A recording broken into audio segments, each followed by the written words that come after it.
আসসালামু আলাইকুম। আজকে আমরা খুবই সুন্দর একটা কনসেপ্ট দেখব। এই কনসেপ্টে একটা কোশ্চেন অলরেডি আসছে, সেটা হচ্ছে যে মেইন এটা 2026 সালে এটা আসা একটা কোশ্চেন। এই কোশ্চেনটা অবশ্যই আমাদের বুয়েট এবং ঢাকা ইউনিভার্সিটির জন্য খুবই গুরুত্বপূর্ণ হবে। তবে এই কোশ্চেনটা কি? কোশ্চেনটা হচ্ছে যে দুইটা ইন্টিগ্রেশনের পার্ট আছে, একটা হচ্ছে এই পার্ট, আরেকটা হচ্ছে এই পার্ট। এখানে আমাদের একটা বেসিক জিনিস আছে, সেটা হচ্ছে এই ফাংশনটা এবং এই ফাংশনটা কিন্তু একটা ইনভার্স ফাংশন হওয়া লাগবে। যদি একটা ফাংশন আরেকটা ফাংশনের ইনভার্স ফাংশন হয়, তাহলে তাহলে আমরা এটা একটা শর্টকাট ইউজ করতে পারবো। শর্টকাটটা কি? শর্টকাটটা হচ্ছে আমাদের এই প্রথম ইন্টিগ্রেশনের আপার লিমিট এবং দ্বিতীয় ইন্টিগ্রেশনের আপার লিমিট এই দুটো আমরা গুণ করব, মাইনাস প্রথম ইন্টিগ্রেশনের লোয়ার লিমিট এবং দ্বিতীয় ইন্টিগ্রেশনের লোয়ার লিমিট এই দুটা গুণ করে দেব। তাহলে আমরা মূলত এই অ্যান্সারটা আমরা পেয়ে যাব। তাহলে এই কোশ্চেনটা যদি আমরা এখানে সলিউশনটা করি, তাহলে আমাদের সলিউশনটা কি আসবে? সলিউশন আসবে 4 into 2√3 minus 2 into 0 is equals to, এখানে কত হবে? 8√3 মাইনাস 0 ইজ ইকুয়ালস টু 8√3। তার মানে এই কোশ্চেনটার জন্য আমাদের অ্যান্সার হচ্ছে বি নম্বর কোশ্চেনটা। তাহলে এই শর্টকাটটা আমাদের কিভাবে কাজ করে এটা যদি আমরা একটু দেখি বিস্তারিত, তাহলে আমাদের আশা করা যায় ব্যাপারটা ক্লিয়ার হবে।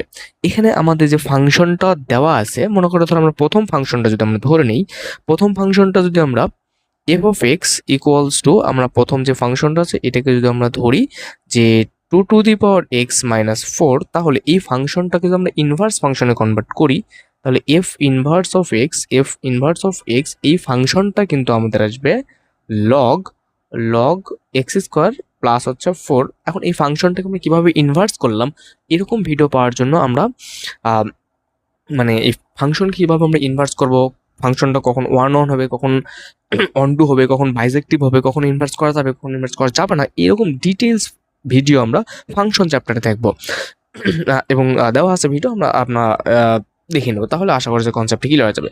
তাহলে এই ফাংশনটা ইনভার্স ফাংশন হচ্ছে এইটা।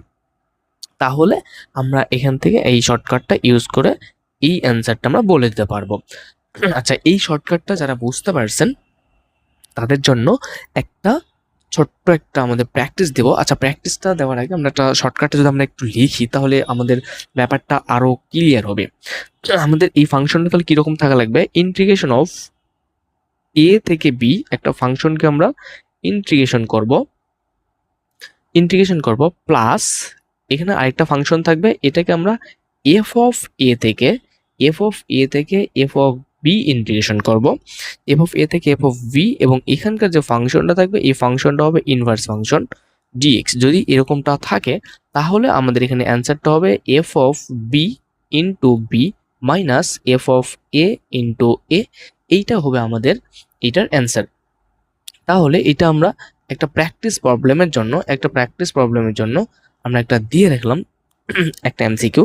এখানে এই এমসিকিউটা আমরা একটু এই শর্টকাটটা ইউজ করে, অর্থাৎ শর্টকাট না, এই ফর্মুলাটা ইউজ করে এই এমসিকিউটার অ্যান্সার কি হবে এটা একটু আমরা কমেন্ট বক্সে লিখবো। তাহলে আমাদের কনসেপ্টটা একদম ক্লিয়ার হয়ে যাবে। ধন্যবাদ সবাইকে। আজকে আমরা ভিডিওটা এখানে শেষ করব, আর এরকম আমরা আরও অনেক ভিডিও আপলোড করব। সুতরাং আমাদের পেজের সাথে কানেক্টেড থাকো, আমরা নতুন নতুন কিছু শিখতে পারবো ইনশাআল্লাহ। ওকে, ধন্যবাদ সবাইকে।